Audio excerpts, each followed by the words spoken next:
ব্যাপার, কার সাথে কথা বলতেছে? হ্যাঁ ভাবি, ভালো আছে। আপনি কেমন আছেন?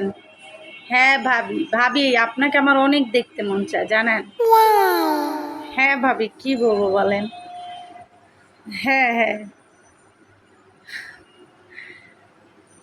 আচ্ছা ভাবি রাখি, পরে কথা হবে। হ্যাঁ, ভবিষ্যতে ভাবি? হ্যাঁ, আমার সাথে তো এত সুন্দর করে হেসে কথা বলবেন, আজকে খবর আছে তাও। তুমি ভাবির সাথে কি বলতেছিলা, কি বলতেছিলা, কি বলতেছিল ভাবি তোমাকে? হ্যাঁ, এত কিসের হাসি দিয়ে ভাবির সাথে কথা বলো? বলো জলদি বলো, না হলে কিন্তু আজকে খবর আছে। খাইছে ধরা, এখন কি বলবো? ও, ভাবি বলতেছিল তুমি এত সুন্দরী কিভাবে, তোমার রূপের রহস্য জানতে চাই। বলে ভাবি কিন্তু অনেক সুন্দরী ভাইয়া, ভাবিকে কিন্তু অনেক গহনা কিনে দিবেন, অনেক মেকআপ কিনে দিবেন, কারণ ভাবি তো অনেক সুন্দরী, বুঝছো? কি বলো, সত্যি ভাবি এটা বলেছে? আসলেই তো আমি অনেক সুন্দর। আচ্ছা সরি, হ্যাঁ আমি তোমার জন্য একটু কফি বানায় নিয়ে আসি, স্পেশাল কফি। হ্যাঁ।